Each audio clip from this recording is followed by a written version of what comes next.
Minhas saudações aos amigos, às amigas e a todos que nos assistem pelo canal do Gaeb no YouTube.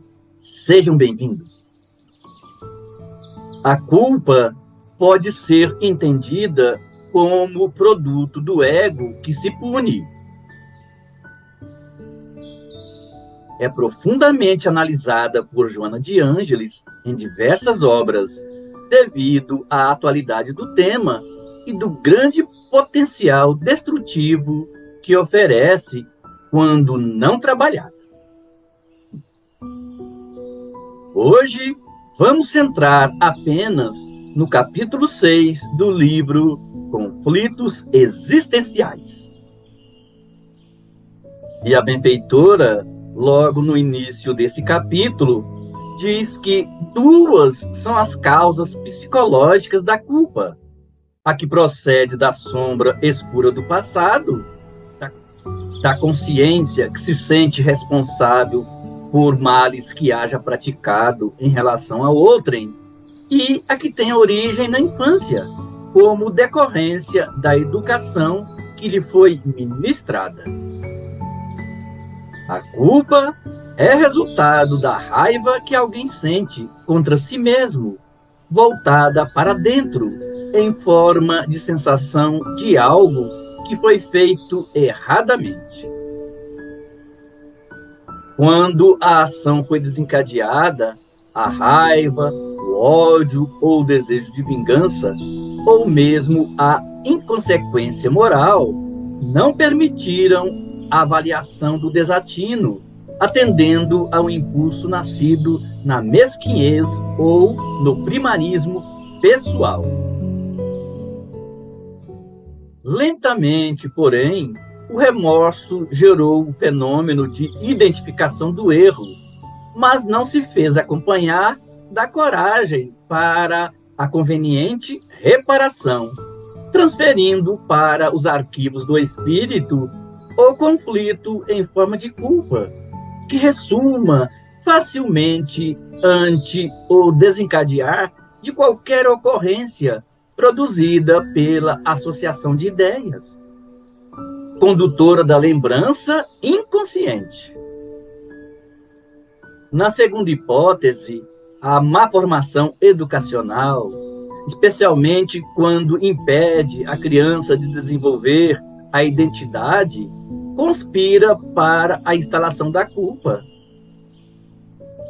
A vida infantil é relevante na formação da personalidade, na construção da consciência do si, na definição dos rumos existenciais.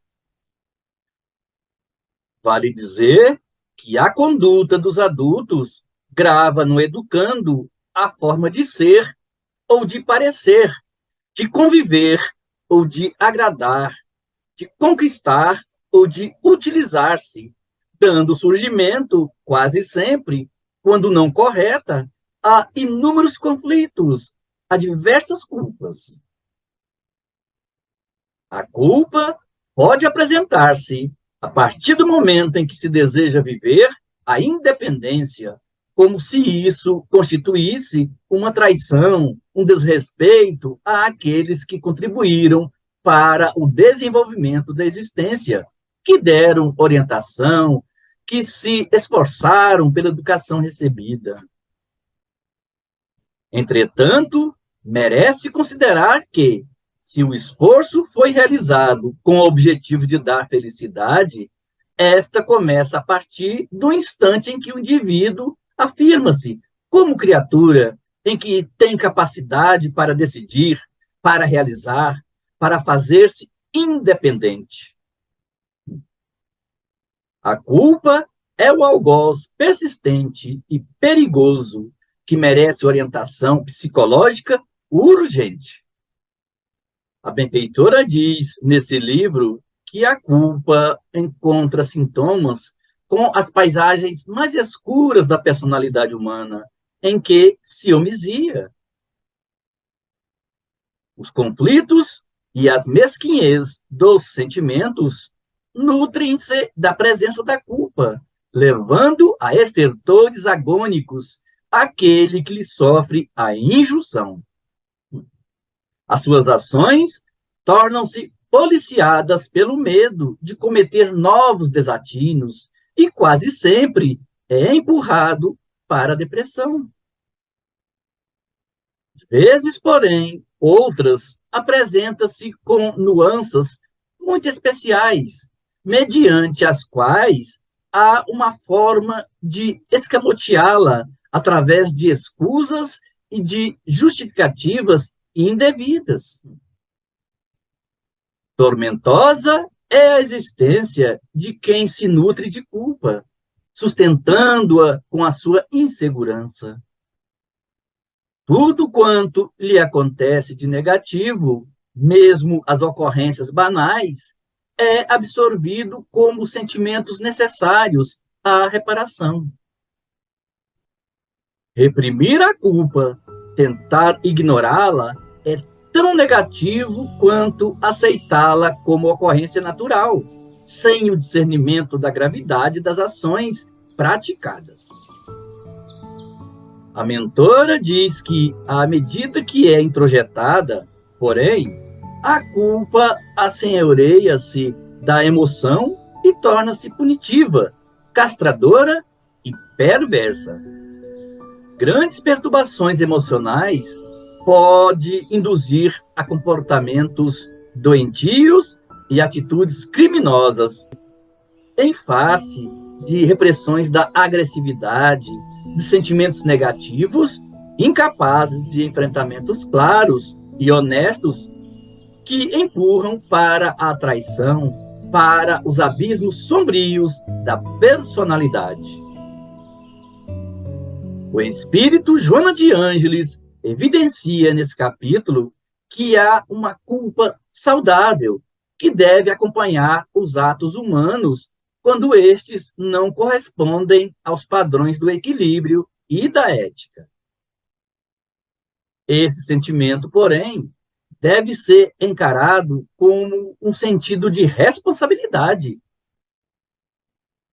Sem ela, perder-se-ia o controle da situação, permitindo que os indivíduos agissem irresponsavelmente. Vale dizer que todas as criaturas cometem erros, alguns de natureza grave.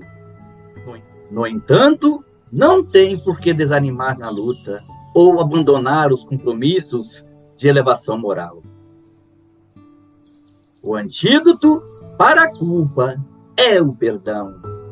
Esse perdão que poderá ser direcionado a si mesmo, a quem foi a vítima, à comunidade, à natureza. A coragem de pedir perdão e a capacidade de perdoar são dois mecanismos terapêuticos libertadores da culpa. Consciente do erro, torna-se exequível se busque uma forma de reparação, e nenhuma é mais eficiente do que a de auxiliar aquele a quem se ofendeu ou prejudicou, ensejando-lhe a recomposição do que foi danificado. Assim, todos os seres humanos, de uma ou de outra forma, carregam algumas culpas, inclusive aquelas que lhes foram impostas pelas tradições religiosas absurdas, que se compraziam em condenar em vez de orientar a maneira eficiente para a libertação dos equívocos em que se tombavam. A saúde mental e comportamental impõe a libertação da culpa, utilizando-se do contributo valioso do discernimento, que avalia a qualidade das ações e permite as reparações quando equivocadas, e o prosseguimento delas quando acertadas. A aceitação honesta do fenômeno culpa pela consciência constitui excelente aquisição emocional para o trabalho de diluição dos fatores que a geraram. Assim, chegamos ao final de mais um programa Psicolóquios com Joana de Ângeles. Inscrevam-se em nosso canal, deem um like em nossas produções, acionem o sininho para receber as notificações e não esqueçam, façam seus comentários sobre esse programa aqui no espaço reservado para isso, logo após a descrição do vídeo. Fiquem com Deus e até a próxima oportunidade.